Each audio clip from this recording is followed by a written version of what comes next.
آیت نمبر 25 سورہ فاتح پارہ نمبر 26۔ نحمدہ و نصلی علی رسولہ الکریم، اما بعد، اعوذ باللہ من الشیطان الرجیم، بسم اللہ الرحمن الرحیم۔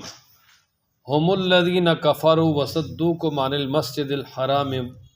والہدی معکوفا ان یبلغ محلہ، صدق اللہ العظیم۔ آج کے درس میں جو پہلی آیت مبارکہ ہے، اس میں چند امور اللہ تعالیٰ نے بیان فرمائے ہیں۔ سب سے پہلا امر یہ ہے کہ مشرکین کی اس پہ مذمت کی ہے کہ مشرکین نے مسلمانوں کو عمرہ ادا کرنے سے روکا، حالانکہ ان کا بالکل بھی روکنے کا حق نہیں تھا، کیونکہ بیت اللہ یہ اللہ تعالیٰ نے اپنی عبادت کے لیے بنایا اور اس میں سب برابر ہیں، باہر سے آنے والے، وہاں رہنے والے، سب کے لیے اس میں اجازت ہے، اور جو بھی اس میں عبادت کرنا چاہے کر سکتا ہے، اس کو بالکل نہیں روکا جا سکتا۔ اور یہی روایت جو ہے نا شروع سے چلی آ رہی ہے، آدم علیہ السلام کے زمانے سے، اور مشرکین جو ہے وہ بھی اس پر فخر کرتے تھے پہلے کہ ہم بیت اللہ کے خادم ہیں، اور پھر ہم ہر ایک کے لیے بیت اللہ آنے کا انتظام کرتے ہیں، یعنی اگر وہ آ جائے تو ہم اس کی خدمت کرتے ہیں، اور کسی کے لیے کوئی روک ٹوک نہیں ہماری طرف سے۔ لیکن اس کے باوجود بھی ضد اور حسد اور عناد کی بنیاد پر انہوں نے مسلمانوں کو یعنی سن 6 ہجری میں عمرہ ادا کرنے سے روکا۔ اور دوسرا یہ کہ انہوں نے جو ہدی کے جانور تھے جو مسلمان ساتھ لے کر آئے تھے، نبی پاک صلی اللہ علیہ وسلم بھی اور مسلمان، تاکہ ان کو بیت اللہ کے پاس ذبح کریں گے، یعنی حرم میں، اور وہ حرم میں مینا کے مقام پر جو وہ ذبح کی جاتی ہے، تو جو ان کا اصل مقام تھا ذبح ہونے کا، وہاں تک نہیں جانے دیا۔ تقریباً 70 جانور تھے ہدی کے، وہاں تک نہیں جانے دیا۔ ظاہر ہے مسلمانوں کو آگے جانے نہیں دیا، پھر انہیں اپنا احرام وہاں کھولنا پڑا، تو پھر وہ جو ہدی کے جانور تھے ان کو بھی حدیبیہ میں ذبح کرنا پڑا۔ اور وہ اس لیے کہ جو جانور ساتھ لے کے گئے ہیں تو انہیں ذبح کرنا ہی تھا احرام کھولنے سے پہلے، تو جو اصل مقصود تھا وہاں تک پہنچنے نہیں دیا۔ تو مسلمانوں کو روکنا، پھر جو ہدی ہے کعبہ کی نیاز، جس کو اللہ تعالیٰ نے شاعر اللہ قرار دیا، ان کو روکنا یہ اتنا بڑا جرم تھا کہ ان کے خلاف شدید جنگ ہونی چاہیے تھی، اور مشرکین جنگ کے مستحق ہو چکے تھے، انہیں خوب سزا ملنی چاہیے تھی۔ لیکن اس کے باوجود بھی اللہ تبارک و تعالیٰ نے ان صلح کی صورت پیدا فرمائی اور جنگ نہیں ہونے دی۔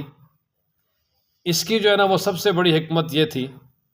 کہ مکہ مکرمہ میں کچھ مسلمان ایسے تھے کہ جو ہجرت نہیں کر سکے، باوجود کوشش کے ہجرت نہیں کر سکے، ہجرت کے اسباب نہیں تھے، مشرکین نے پھر بعد میں نکلنے نہیں دیا، چاروں طرف سے ان کا محاصرہ تھا۔ تو اب ظاہر ہے کہ اگر مسلمان مکہ پہ حملہ کرتے تو ان مسلمانوں کو بھی مجبوراً مشرکین کا ساتھ دینا پڑتا، وہ بھی سامنے آتے مقابلے میں، تو ظاہر ہے مسلمان جب مشرکین کو قتل کرتے تو وہ بھی ساتھ قتل ہوتے، اور یہ کہ اگر وہ ان کا ساتھ نہ بھی دیتے، گھروں میں چھپ کے بیٹھ بھی جاتے، تو پھر بھی ظاہر ہے کہ جب جنگ چھڑ جائے تو اس میں تو پھر جو ہے نا وہ ہر طرح کے آدمی بے گناہ بھی مارے جاتے ہیں۔ تو ظاہر ہے کہ اگر وہاں پر جنگ چھڑ جاتی اور پھر وہ مسلمان بھی اس کے نرغے میں آتے تو وہ مسلمانوں کے ہاتھوں مر جاتے، شہید ہو جاتے۔ اب ظاہر تھے تو وہ یعنی بے گناہ، اور مسلمان بھی انہیں قتل نہیں کرنا چاہتے تھے، لیکن اس کے باوجود اگر وہ قتل ہو جاتے تو فرمایا کہ اس میں مسلمانوں کے لیے بڑی پریشانی، بڑا صدمہ تھا۔ ایک تو یہ صدمہ تھا نا کہ بھائی جب بعد میں پتہ چلتا کہ یہ مسلمان مارے گئے تو بہت افسوس کرتے، بھائی ہمارے ہاتھوں سے تو مسلمان قتل ہو گئے۔ اور دوسرا یہ کہ انہیں کفارہ بھی ادا کرنا پڑتا، کیونکہ قتل خطا ہے، اور قتل خطا میں کفارہ ہے، ایک غلام آزاد کریں گے، یا یہ کہ 2 مہینے لگاتار روزے رکھیں گے، اور اسی طرح یعنی جو ہے وہ دیت بھی ادا کرنی پڑتی، قتل خطا میں دیت بھی ہے۔ ظاہر ہے وہ مسلمان تو بے گناہ تھے، چلو اگر دیت نہ بھی ادا کرنی پڑتی، اس میں کفارہ بھی تھا، اور ساتھ یہ ہے کہ مشرکین کی طرف سے تانے بھی ملتے کہ مشرکین کہتے دیکھو جی انہوں نے اپنے ساتھی خود مار دی، کہتے جی ہم تو بڑے امن کے علم بردار ہیں، اور ہم امن چاہتے ہیں اور ہم مسلمانوں کے ساتھ بڑی محبت رکھتے ہیں، لیکن خود ہی اپنے مسلمان مار دیے، تو اس لیے ان کی طرف سے جو ہے نا وہ کافی حد تک تانا زنی کا خدشہ تھا۔ اس لیے اللہ تبارک و تعالیٰ نے وہاں جنگ کو روک دیا، صلح کی صورت پیدا کر دی تاکہ ان مسلمانوں کو نقصان نہ پہنچے۔ اور لیدخل اللہ، ایک اور وجہ بیان کر دی صلح کی، کہ اللہ تبارک و تعالیٰ نے صلح کی صورت ایک تو اس لیے پیدا کی تاکہ اللہ تعالیٰ جن کو اپنی رحمت میں داخل کرنا چاہتے ہیں اور جن کے مقدر میں اللہ کی رحمت میں داخل ہونا ہے وہ داخل ہو جائیں، یعنی وہ لوگ جو ایمان لانا چاہتے ہیں، یعنی ایمان لائیں گے جب ان کے سامنے حقیقت کھلے گی تاکہ وہ ایمان لے آئے۔ اب مسئلہ یہ کہ جب حدیبیہ میں صلح ہو گئی تو اس کا اہل عرب پہ سب سے بڑا اثر یہ ہوا کہ اہل عرب کے ہاں یہ بات بالکل روز روشن کی طرح واضح بھی ہو گئی، مشہور بھی ہو گئی، اور بچے بچے کے ذہن میں یہ بات بیٹھ گئی کہ مسلمان امن پسند ہیں، شریر جو ہے نا وہ کفار ہیں، مکہ والے ہیں، اور یہ حقیقت بھی تھی۔ اور جب یہ ان کے ذہن میں بات رچ بس گئی کہ بھائی مسلمان بڑے امن پسند ہیں اور اسلام برحق مذہب ہے، کہ کچھ عرصے تک اللہ نے اتنی طاقت ان میں پیدا کر دی ہے کہ اب وہ دو بدو بیٹھ کے صلح کر رہے ہیں، تو اب ان کے دلوں میں جو اسلام کے بارے میں کچھ شکوک و شبہات تھے وہ بھی دور ہو گئے۔ اور اسی دوران بہت سارے قبائل، بہت سارے افراد جو ہے وہ مسلمان ہوئے، اور خاص کر مکہ مکرمہ سے بھی بڑی بڑی ہستیاں جو ہے نا وہ اس موقع پہ مسلمان ہوئیں اسی دوران، صلح حدیبیہ کے بعد، فتح مکہ سے پہلے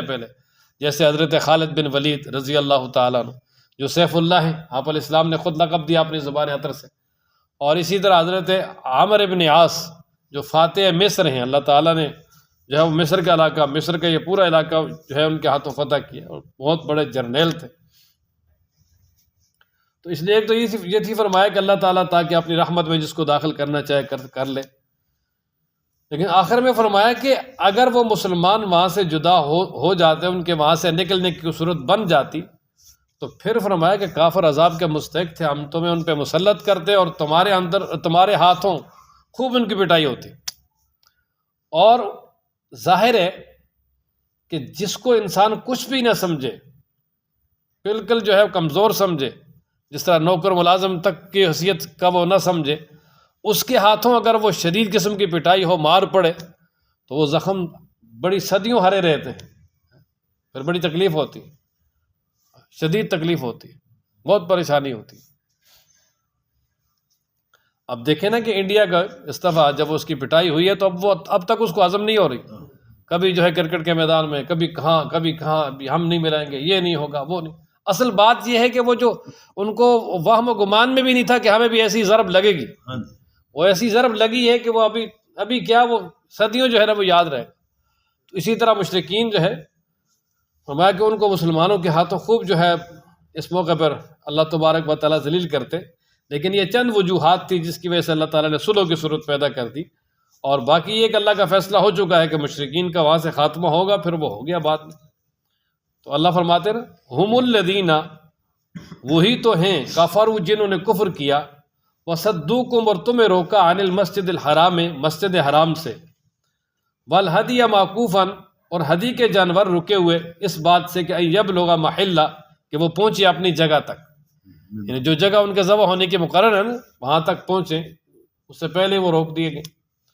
ولولا رجال مؤمنون، اور اگر نہ ہوتے کچھ مومن مرد، ونساء مؤمنات، اور کچھ مومنہ عورتیں، لم تعلموہم، جن کو تم نہیں جانتے تھے۔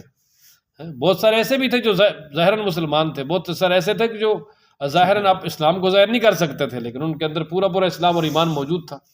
تو فرمایا کہ لم تعلموہم، تم ان کو نہیں جانو گے، اور تم ان کو نہیں جانتے، ان تطؤہم، کہ تم ان کو رون ڈالو گے، فتصیبکم، پس تمہیں پہنچے گی، منہم، ان کی طرف سے، معرۃم، صدمہ، بغیر علم، بغیر کسی علم کے، یعنی بغیر علم کے، بغیر جانے اگر تمہارے ہاتھوں وہ قتل ہو گئے تو تمہیں ان کی طرف سے شدید صدمہ پہنچے گا، یعنی شدید تم پریشان ہو جاؤ گے کہ ہم نے مسلمانوں کو قتل کر دیا، یا یہ ہے کہ تمہیں جو ان کی طرف سے نقصان پہنچے گا، یعنی اگر تمہارے ہاتھوں وہ مسلمان شہید ہو گئے تو تمہیں دیت بھی دینی پڑے گی، اگر دیت نہیں بھی تو پھر بھی کفارہ تو ہوگا، اور پھر ظاہر ہے کہ کفار کی طرف سے طعنہ زنی بھی ہوگی۔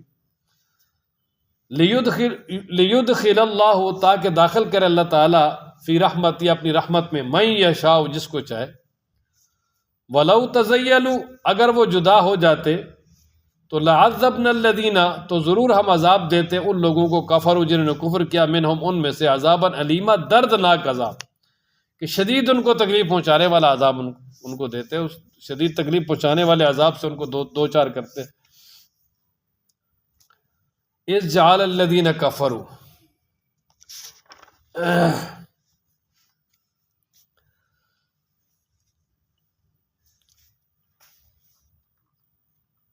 مشرکین نے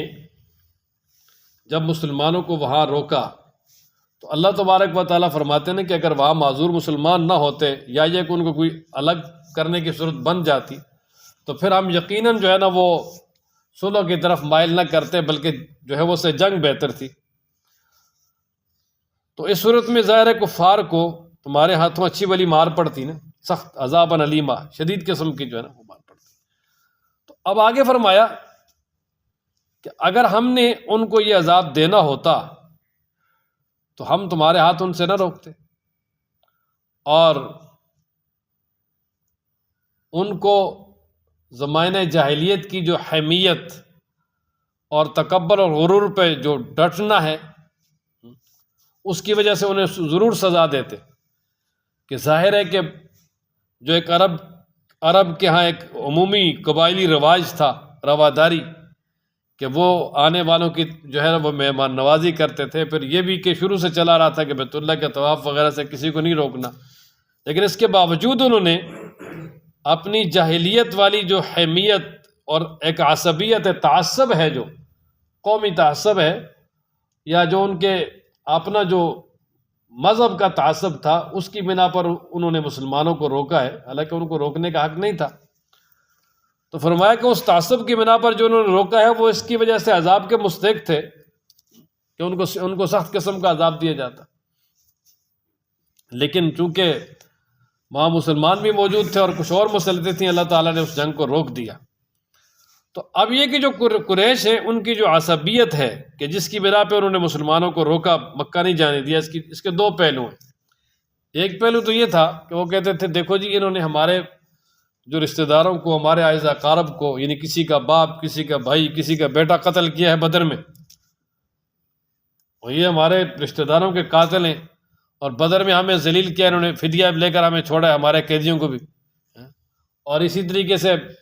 ہمیں گرفتار بھی کیا ہے، تو ہم کس طرح ان کو یہاں مکہ میں آنے دیں؟ ہم کیسے برداشت کر سکتے ہیں کہ ہم یہاں بیٹھے ہوں اور یہ آئیں اور مکہ میں طواف کر کے چلے جائیں؟ ایک تو وجہ یہ تھی، اور دوسری وجہ یہ تھی کہ ان مشرکین کو یہ خطرہ تھا کہ اگر مسلمان اس طرح آرام سے آ کر طواف کر کے بیت اللہ کا طواف کر کے عمرہ ادا کر کے واپس چلے جائیں گے، تو پورے عرب کے لوگ تانا دیں گے اور کہیں گے جی مشرکین دب گئے، مسلمانوں سے کے مقابلے میں دب گئے ہیں۔ اس اپنے آپ کو تانا زنی سے بچانے کے لیے انہوں نے وہ جو زمانہ جاہلیت کی جو ایک جاہلانہ حمیت غیرت، اس کو غیرت بنا کے مسلمانوں کو روک دیا، حالانکہ ان کا قطعی طور پہ حق نہیں تھا۔ کیوں؟ ایک تو یہ ہے کہ بھئی بیت اللہ کسی کی ملکیت ہے ہی نہیں کہ جس سے کسی کو روکا جائے، اور دوسرا یہ ہے کہ جو ہے شروع سے یہ بات چلی آ رہی تھی کہ کسی کو نہیں روکا جائے گا، تو انہوں نے روک دیا۔ اور اسی طریقے سے دوسری بات یہ بھی تھی کہ وہ زکوٰۃ کا مہینہ تھا، اور زکوٰۃ کا مہینہ حرمت والے مہینے میں، وہ مہینے جن میں لڑائی منع ہے،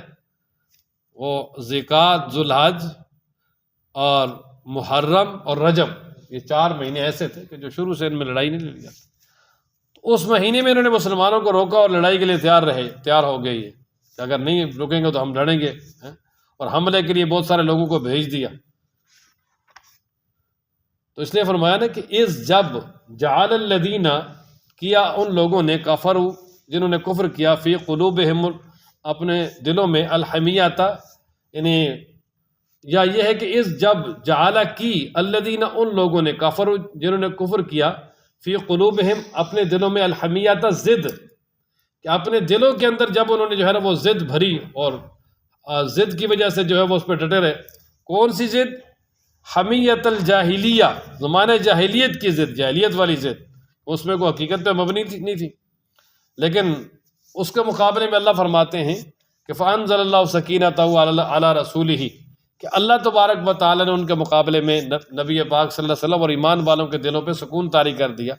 نے سکون یہ طاری کیا کہ مسلمان جو ہے وہ بغیر کسی لڑائی کے، بغیر کسی حجت کے نبی پاک صلی اللہ علیہ وسلم کی بات ماننے کے لیے تیار ہو گئے، اور انہوں نے صلح کر لی حضرت صلی اللہ علیہ وسلم کی بات پہ۔ اور جو حضرت صلی اللہ علیہ وسلم نے صلح کیا ہے اس پہ کسی نے جو ہے نا وہ اس پہ بغاوت نہیں کی، اپنا جو ہے نا وہ جذبات ہر ایک نے بیان کیے ہیں کہ نہیں ہونا چاہیے، لیکن بغاوت کسی نے بھی نہیں کی، بلکہ فرمایا کہ اللہ تبارک و تعالیٰ نے ان پر لازم کر دیا تقوی کا کلمہ۔ تقوی کے کلمہ سے مراد ایک تو لا الہ الا اللہ محمد الرسول اللہ ہے کہ اس پہ وہ قائم رہے۔ حالانکہ ایسے موقع پہ بہت سارے جو لوگ اپنی جماعتیں چھوڑ کے بھاگ جاتے ہیں، تو ایسے لوگ موقع پہ خدشہ بھی تھا نا کہ بہت سارے لوگ اس حالت پہ اگر روکے جاتے تو وہ اسلام سے ہی پھر جاتے، لیکن نہیں، کوئی نہیں پھرا۔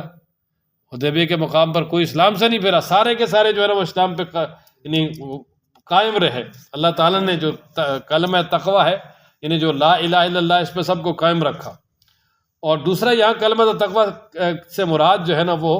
نبی پاک صلی اللہ علیہ وسلم اور اللہ کی اطاعت ہے، کہ اللہ اور اس کے رسول کی اطاعت پہ وہ قائم رہے، اسے کسی حالت میں نہ چھوڑا، جو کہ ان کا شعار تھا اور ان کے لیے ضروری تھا، اور وہ حقدار بھی اسی کے تھے۔ فرمایا نا فَأَنزَلَ اللَّهُ، پس اتارا اللہ تعالیٰ نے سکینتہ، یعنی سکونت کو، تسلی کو، اعلیٰ رسول ہی، اپنے رسول پر، وعلی المؤمنین، اور مومنین پر، وَأَلْزَمَهُمْ، اور ان پر لازم کر دیا کلمۃ التقوی، تقوی کی بات، کہ تقوی کی بات کو لازم کر دیا۔ ایک تو وہ ایمان پہ قائم رہے، دوسرا اللہ اور اس کے رسول کی اطاعت پہ مکمل قائم رہے۔ وَكَانُوا، اور تھے وہ، حق بها، زیادہ حقدار اس تقوی کے، وَأَهْلَ، اور اس کے اہل بھی تھے، کہ اللہ تعالیٰ نے جس تقوی اور اطاعت پر ان کو قائم رکھا وہ اس کے زیادہ حقدار بھی تھے، فرمایا، اور اس کے اہل بھی تھے۔ وَكَانَ اللَّهُ، اور ہے اللہ تعالیٰ، بِكُلِّ شَيْءٍ، ہر چیز کو، علیمہ، جاننے والا، کہ اللہ تبارک و تعالیٰ کو سب کچھ معلوم ہے کہ کس کے دل میں کیا ہے اور کون کس پر ہے۔ تو اللہ تعالیٰ ہم سب کو قرآن پڑھنے، سمجھنے، عمل کرنے کی توفیق عطا فرمائے۔